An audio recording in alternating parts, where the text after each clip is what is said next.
Itel S25 Ultra versus Tecno Spark 30 Pro. Ano nga ba talagang mas better dito sa dalawang to? Sobrang ganda kasi nilang dalawa na pwede ko silang i-declare pareho na best 8,000 pesos. Yes guys, ganito kaganda etong dalawang phone na to. Kaya naman, I'm pretty sure na marami sa inyo yung napapatanong o di ka naman nagtataka kung ano nga ba talaga yung para sa kanila. Well, it's the time of the year na marami na namang sale and price cuts. So I'm pretty sure na bibili na naman kayo ng smartphone. So tara, pag-usapan natin kung ano nga ba talaga yung para sa'yo dito sa dalawang to. And we will start in 3, 2, 1. Let's go!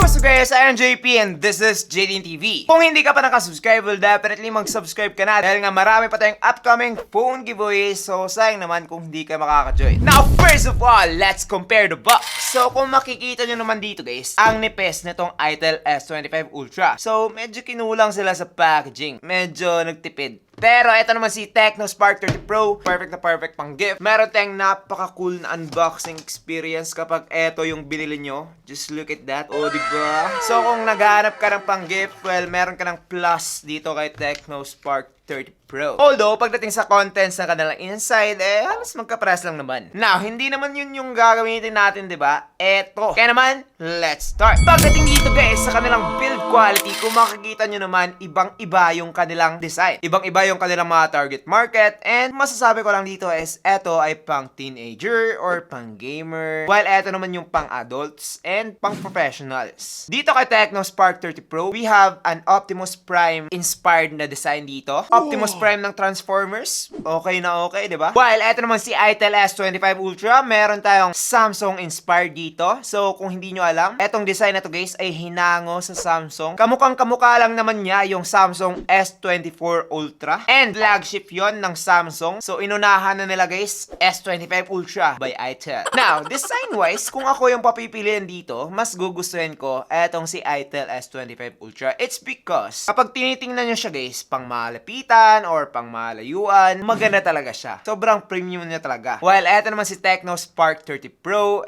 sa una, ang lupit niya. Parang cool na cool. But in the long run, parang nakakasawa rin. Parang nakakaumay. Ganun. Kasi kapag hawak mo siya guys, para kang humahawak na isang laruan and hindi talaga siya maganda. Especially for me, na gusto ng isang premium looking device. So, para sa akin, design-wise, I would go with the Itel S25 Ultra. Now, let's talk about the build. So, etong dalawang to guys ay merong plastic back, plastic frame, and glass front. Now, hindi naka-specify dito kung ano yung protection na nandito kay Tecno. But dito kay Itel guys, it has Corning Gorilla Glass 7i, which is a pretty strong glass. Kaya naman, kung gusto mo ng mas matibay na pagkaka-build, well, definitely I would go with the Itel. Like, legit guys. Also, pagdating dito sa kanyang protection, the Itel S25 Ultra has better protection since it has IP64, water and dust resistance, while the Tecno Spark 30 Pro naman has IP54 lang na water and dust resistance. So, mas mataas na yung resistance sa dust netong Itel S25 Ultra. So, 6 compared sa 5. But, pagdating sa tubig guys, parehas lang po sila ng protection, 4 lang po. So, pwede na silang mabasa ng mga splash, but never na pwedeng ilubog. So, IP68 lang yung pwedeng ganun. Now, sa features naman dito sa kanilang build. Unang-una dito kay Tecno Spark 30 Pro, meron na po siyang dual speaker, while eto naman si Itel S25 Ultra ay wala pa po. Also, meron din po siyang 3.5mm port, while si Itel S25 Ultra ay wala rin. It's because design-wise guys, makikita nyo naman dito na napakanipis lang ng Itel S25 Ultra. So, wala nang space para sa mga 3.5mm port and siguro sa dual speaker.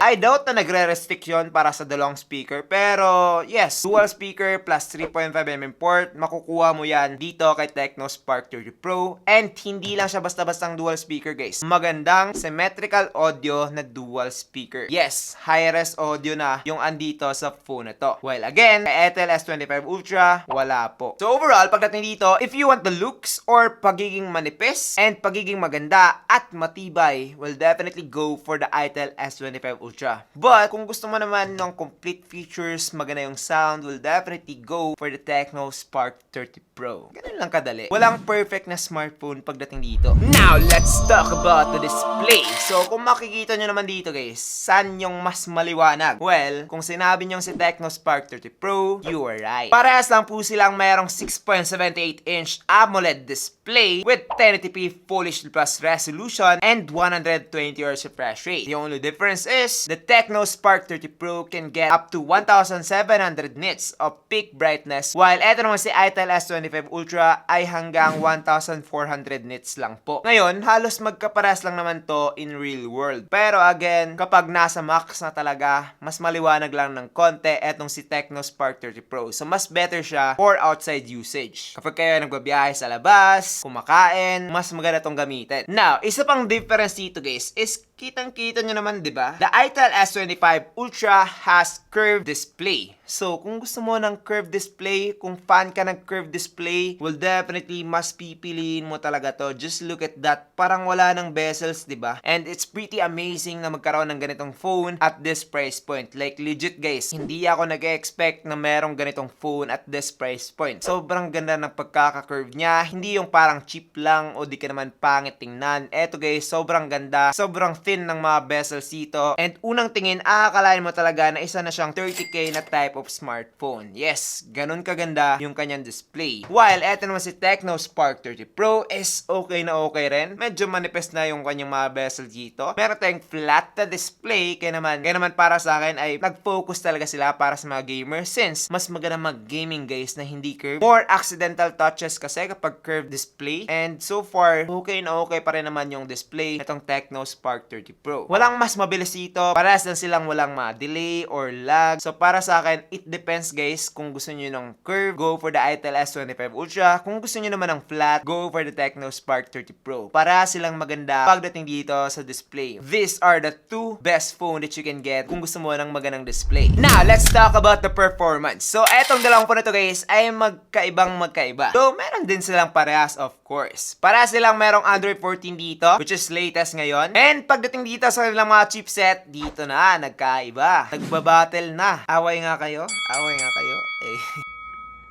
Etong si Tecno Spark 30 Pro ay meron ng latest MediaTek Helio G100, while eto naman si Itel S25 Ultra ay merong Unisoc T620. Now, para sa akin guys, medyo malayo yung difference nito pagdating sa kanilang usage. Sa Antutu benchmark, nakakuha na si Tecno Spark 30 Pro ng 438,000, while eto naman si Itel S25 Ultra ay nakakuha ng 337,000. Yes guys, 100,000 difference pagdating sa Antutu benchmark and even pagdating sa real world use guys, meron talagang mga times na maglalag or magkakaroon ng frame drops etong si Itel S25 Ultra while using. Pero si Tecno Spark 30 Pro, wala naman ako napansin. Wala rin ako na-experience. So, para sa akin, the performance-wise, mas magandang gamitan etong si Tecno Spark 30 Pro. Also, nag-gaming din ako dito guys sa Mobile Legends. Ultra na po siya. Ultra graphics with ultra refresh rate. While eto naman si Itel S25 Ultra ay merong ultra graphics with super refresh rate. So, mas lamang dito si Tecno Spark 30 Pro. And alam nyo naman na pang-gaming na talaga to. Kung gusto mo ng isang pang-gaming na smartphone, will definitely go for the Tecno Spark 30 Pro. Wala na tayong mga lags dito habang nag-gaming, walang mga frame drops. And kapag malakas yung inyong internet guys, wala na yung problema dito sa phone na to. Dito naman sa Itel S25 Ultra, merong mga chance na umiinit po siya. Kaya naman mas malaki din yung chance na magkaroon ng mga lags and frame drops habang nag-gaming. So para sa akin, kung gamer ka, kung gusto mo ng mas malakas, mas mabilis na smartphone overall, will definitely go for the Tecno Spark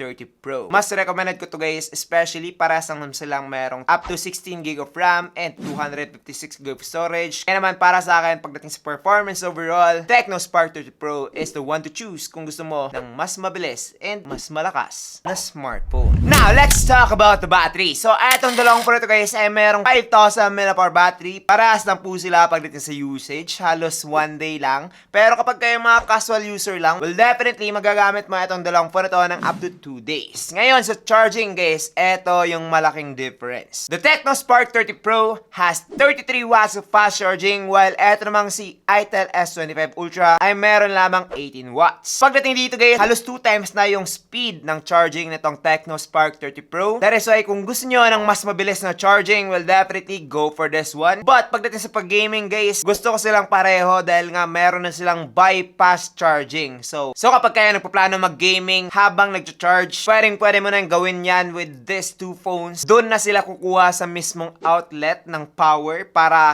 hindi masira yung inyong mga batteries. So para sa akin, ang ganda ng feature na to pang gaming. But again, pagdating dito, panalo si Tecno Spark 30 Pro. Mabilis kasi siya. Now, let's talk about the cameras. Etong si Tecno Spark 30 Pro ay merong dalawang camera dito sa kanyang likod. Meron siyang 108MP main camera and isang auxiliary lens. And sa kanyang selfie naman ay merong tayong 13MP selfie camera. While eto naman si itel S25 Ultra ay meron ng 50MP main camera, isang macro lens, and isang auxiliary lens. Now, specs-wise, akakalain na talaga ninyo na mas maganda itong si Tecno Spark 30 Pro dahil nga meron siyang 108MP. But no, guys. As you can see here, pagdating sa ating photo result, yung main difference dito kagad is that mas wider yung field of view nitong Tecno Spark 30 Pro. But when it comes to the colors naman, mas maganda etong si itel S25 Ultra. Mas accurate para sa akin yung kanyang colors dito. Hindi katulad dito sa Tecno Spark 30 Pro na medyo bluish o di ka naman medyo cool yung kanyang color production. So sa madaling salita, etong si itel S25 Ultra guys is mas natural and mas realistic. Dito kasi kay Tecno Spark 30 Pro guys, medyo iba-iba talaga yung kanya nakukuha dito. Minsan bluish ako, minsan naman napaka-brown ko. That's why para sa akin, kung gusto mo na isang mas natural na type of results, will definitely go for the itel S25 Ultra. Also guys, I think pagdating sa kanilang resolution is almost the same lang naman. Siguro merong konting difference lang and mas sharp dito ng konti si Tecno Spark 30 Pro. But yes, overall para sa akin, I would pick the itel S25 Ultra when it comes to the photo result. Mas maganda to guys para sa akin. Para na kasi tong iPhone look pagdating sa kanyang photo, and this one is malalaman mo talaga na Android lang siya. Also guys, pagdating sa kanilang selfie camera, 32MP dito kay itel and 13MP dito kay Tecno Spark 30 Pro. Again, hindi tayo magde-decide pagdating sa kanilang megapixels lang. Let's look at the quality. Kung makikita nyo naman dito guys sa aking selfie,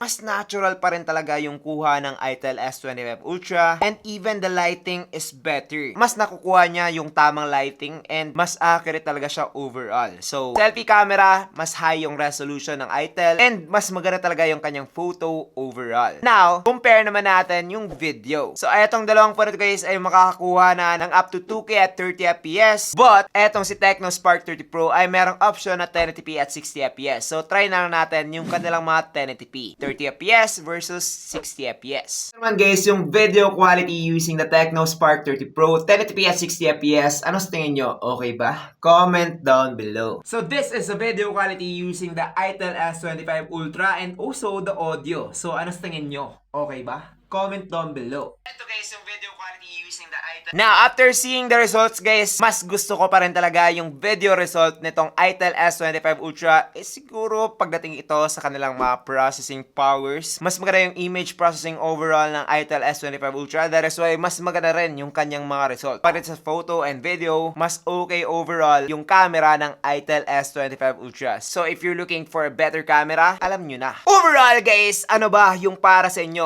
Well, I guess nasagot ko na yon. Kung gusto mo na isang curved display, mas maganda na camera, and mas premium overall na device, will definitely go for the itel S25 Ultra. But kung gusto mo naman ng faster charging, pang gaming na design, and mas malakas din na processor, will definitely go for the Tecno Spark 30 Pro. Parehas ko silang mararecommend dahil nga parehas po silang maganda, especially for its price. Kaya naman para sa akin, kahit na ano yung piliin nyo dito, ay hindi na kayo magsisisi. As long as makukuha nyo yung gusto nyo. Camera, processor. Simple lang. So I guess that's pretty much it for this video guys. I hope na nag-enjoy kayo. I'm JP and this is JTTV. Thank you for watching and God bless. Bye-bye.